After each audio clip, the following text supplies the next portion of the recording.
hell was that? Uh, hey everyone, welcome back. I'm the Blood Guy, and this is kind of a random review. This is one I had no plans of doing up until I saw that it was on Hulu, so we watched it just yesterday.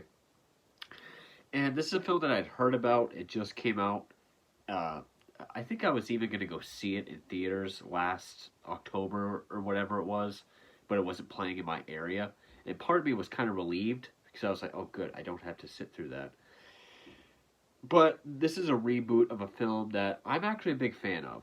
Uh, it's actually a reboot of a trilogy of films that some people are mixed on. Some people like the films, some people don't like them because of who made them.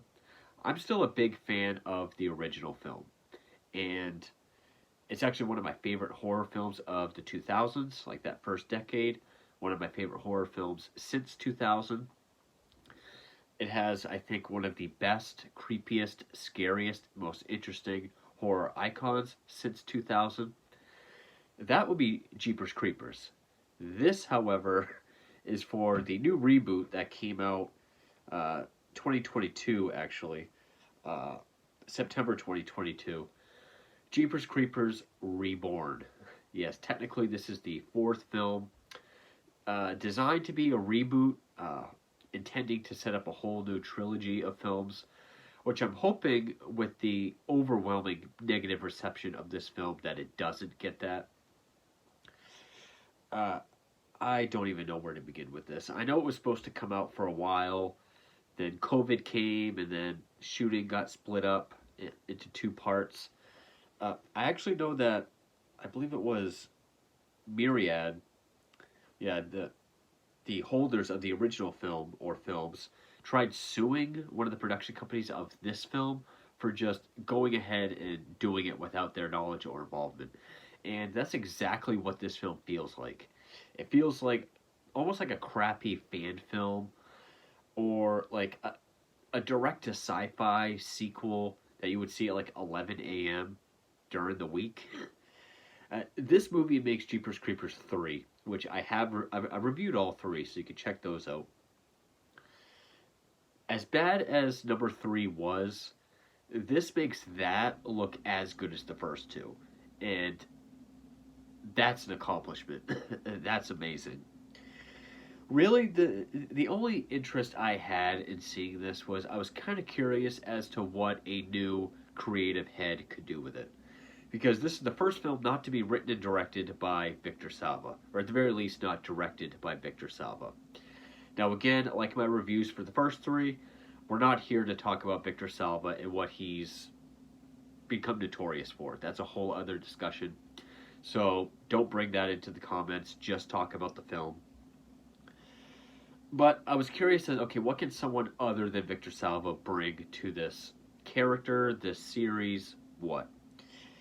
And at least I was thinking, okay, at least it's a reboot. At least it's, completely separate from the first three, which in the first couple of scenes it sets that up. Which there's only three things I liked about this film. One really small, one kind of all right. I guess that's kind of cute, I guess, and then one that was a really cool idea that was just butchered by being a horrible, shitty film. And from what I've gathered, I knew this was going to be awful going into it. All the reviews I've seen and read just tore this film apart. It has a 0 on Rotten Tomatoes. It is considered one of the worst horror films, horror sequels, films ever made. And I can definitely see why. So yeah, and I just watched this yesterday, and I'm going to try to remember everything I hated about it. Because this movie's unbelievably forgettable. Excuse me. But, so yeah, it was directed by Timo Voronsola, if I pronounced that correctly. Written by Jake Seal and Sean Michael Argo, based on characters by Victor Salva. Now it stars Cindy Craven, Imran Adams, special appearances by Dee Wallace and Gary Graham. They're only in the opening, which the opening I thought was that was the one I was like, okay, that's kind of a cute idea. That's okay. you're doing a reboot. I see where you're going with that. But it also stars. Which I don't even know who some of these people are. Jody McMullen, Ocean Navarro. Like even when I read the character names, I don't know who the hell they are, other than Lane and Chase, just because those are our two leads. Pete Brook and where is it? Jaro Benjamin as the Creeper. Now I'll get into the Creeper because that is one of the biggest disappointments of this film. Is the look, the character, the execution, everything of this character is awful. I mean, people can say what they want about Victor Salva, but this movie desperately missed Victor Salva's writing and direction, and it even more desperately missed Jonathan Breck as the Creeper. The Creeper in this film has absolutely no presence. The one in the makeup is god-awful. Terrible makeup. He's not at all imposing or intimidating, scary or creepy. He doesn't do anything with it like facial expressions or have any kind of personality that's creepy, scary, or darkly humorous. Have any kind of presence like Jonathan Breck did. But even as a character, like the Creeper doesn't do anything to like scare his victims. He's more just like a crappy Jason or Michael at this point. He just kind of grabs and kills them with whatever he happens to have. There's one line where when the Creeper's in this room with all these characters, and this one character just happens to realize something and say, "Fear, fear," and understand, and then the Creeper smiles and kind of get that's what he's after. But he doesn't do anything with it. So this is totally un-Creeper-like. The look of him is horrible. The makeup is awful. I mean, the Creeper can't even close his mouth. I mean, he has those big razor teeth that most of the time he's just like he can't even close his mouth. And the story, there's nothing to it. There's nothing to the story. It's supposed to be like this escape room in this old haunted house that's supposedly over the Creeper's lair, but it takes more than half the runtime to get to that point in the story. Yeah, I don't even know where to begin. But yeah, first, just to say on the Creeper, I think the look of the Creeper in part 2 is my favorite look. I think he's the scariest in the first one. 3, he doesn't even look that great in 3, but compared to this, he's just as good. But yeah, and also the makeup in the first 2 films are great. I mean, especially the first film, like that makeup is awesome. Here, and yeah, even in the first film, you can kind of see the seams in the foam costume, but here it is even more ridiculous. Almost like Evil Dead 2 Henrietta costume. And that's a insult to Henrietta, but so there's so much CGI. Like every time there's these crows, whether it's one or a murder of crows, they're all awful, like PS2 CGI. Especially this one albino crow that's always coming up. Awful, awful CGI. I don't know how this movie was made for around $6 million. I don't know where that budget went. Most of it had to have gone to Dee Wallace or something. That or they got gypped by the CGI company, because I have no idea where that money went. I've seen much better movies made for less than $2 million. So I have no idea what the fuck, where the fuck that money went. But yeah, around $6 million was the budget for this, which is the most outrageous thing with this whole movie. But not only that, there's the direction, the lighting is awful. Like once they're actually in the house, the lighting is just terrible. You don't ever feel like you're in this dark, creepy, abandoned house. It looks like a set. It looks like I don't even know what to compare it to. It looks like a cheap horror movie haunted house set. The lighting, it almost looks like fluorescent lighting throughout the whole house. The music, there's nothing to it. The way it's shot, there's nothing to that. Uh, the characters, I've said before that I can watch a movie with unlikable characters, especially if it's one where they're all going to get killed off. But here they are so unbearably annoying.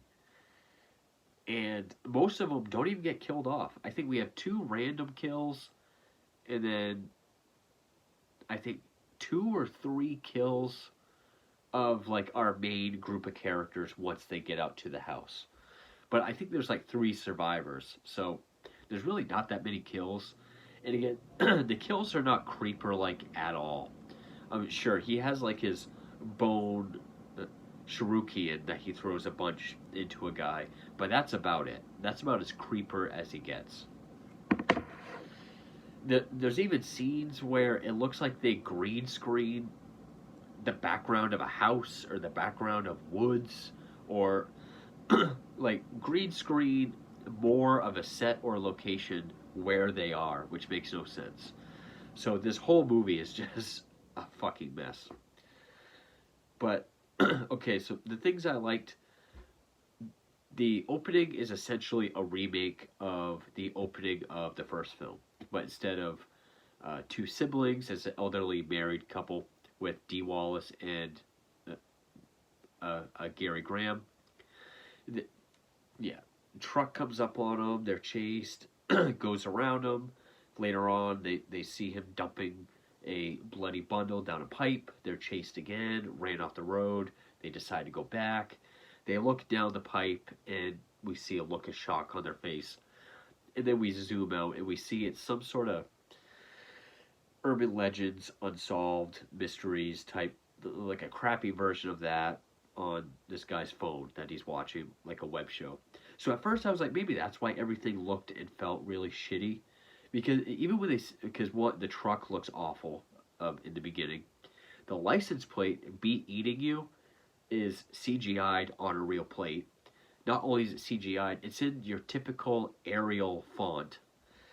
So at first I was like, okay, maybe it's just really crappy in the beginning because it's supposed to be like this shitty web show. Which I still forgive it for that. Everything that's bad technically in the opening, I kind of forgive. I'm like, even if that wasn't the intention, it's like, okay, maybe for the sake of calling it a clever idea, okay, I forgive everything that's crappy about the opening because it's supposed to be like a web show. Then we follow this couple, Lane and Chase. He wants to propose. She's pregnant. They're on their way to Louisiana for this horror hound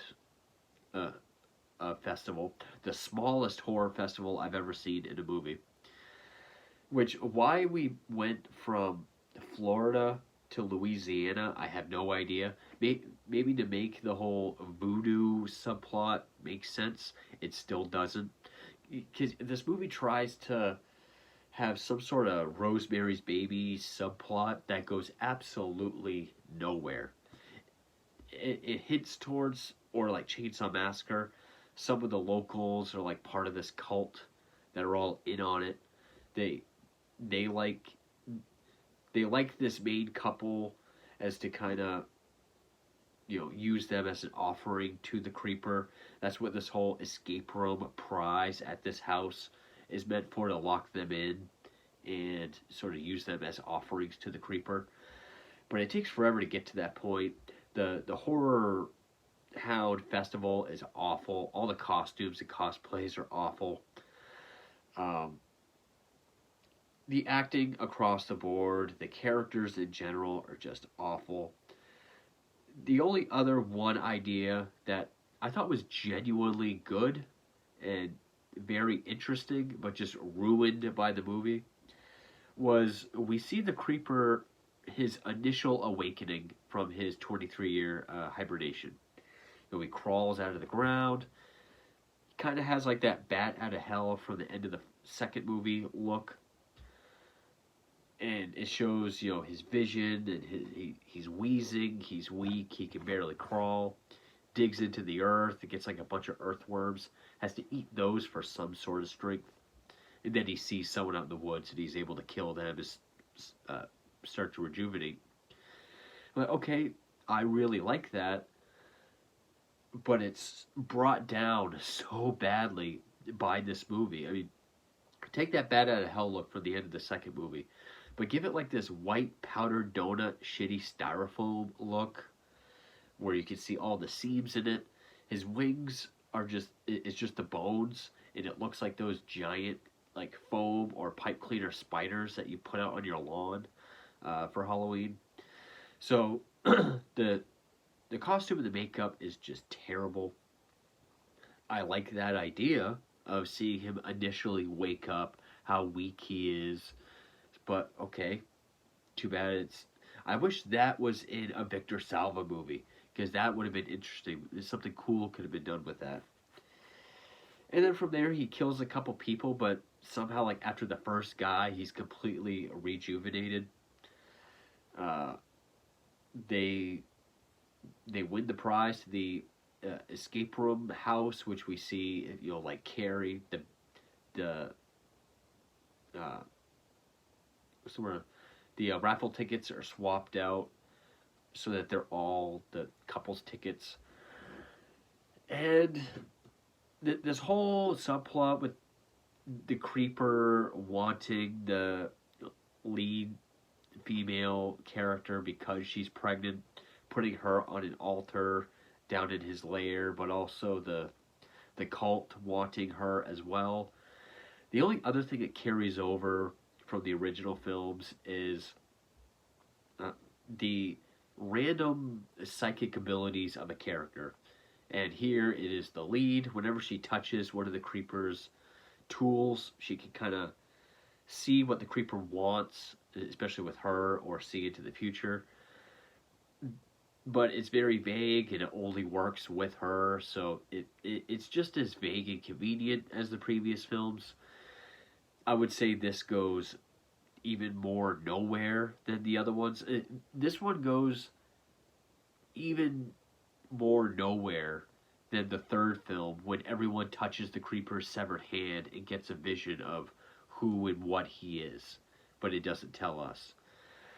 So it's even more pointless than that. And then it's basically just hide and seek throughout that creeper house.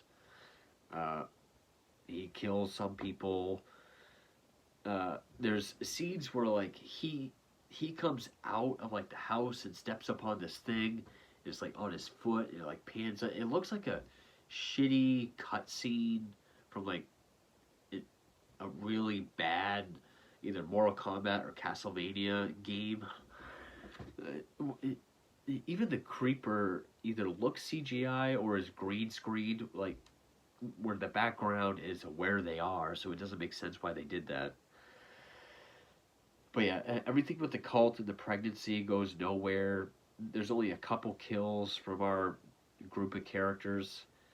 The ending where they push the steeple, or like the cross on the roof, push that off, lands through him, CGI crows cover him, fly off, he disappears.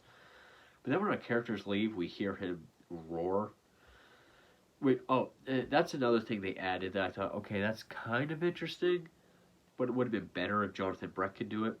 The creeper is like, it's supposed to be like this banshee scream that kind of stuns everyone. Like, okay, that's kind of cool. We do get one rejuvenation scene, like where his hand is stabbed, he rips it off, rips the hand off some body, and does like a,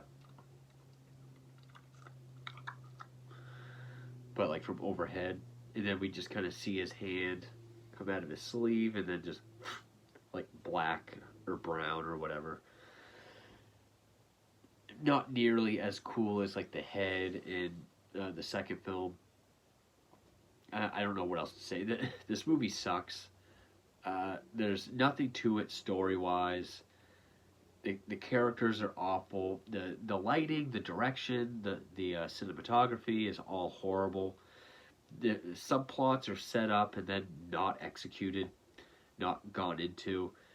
The biggest slap in the face would be the creeper himself.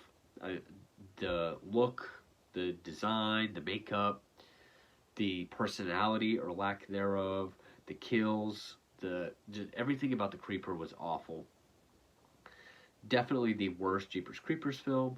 It's definitely the worst sequel or reboot, whatever, of probably any horror film that I've seen in quite a while. Uh, yeah, I would definitely put the third film over this. I would watch the third film any day of the week over this one again. And I know this video hasn't really been that uh, informative, but I really just don't know what to say. I mean, everything about this movie is awful. Those three positives I gave it, uh, there's also negatives to them. And it really just makes me wish that it was in a Victor Salva film. Which, that's another thing. This movie sadly missed Victor Salva and Jonathan Breck.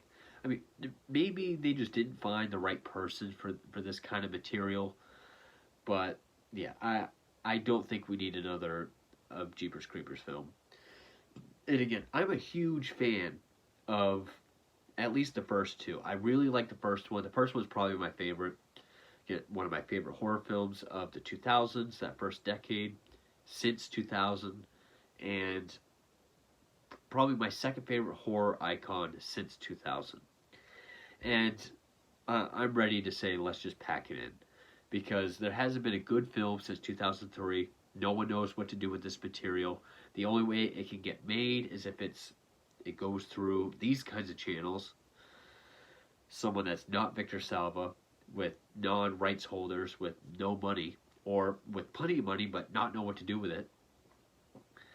And yeah, I wish fans would just come out and say more often that, yes, I'm a fan, but it's time to let it go. It's time to let it die.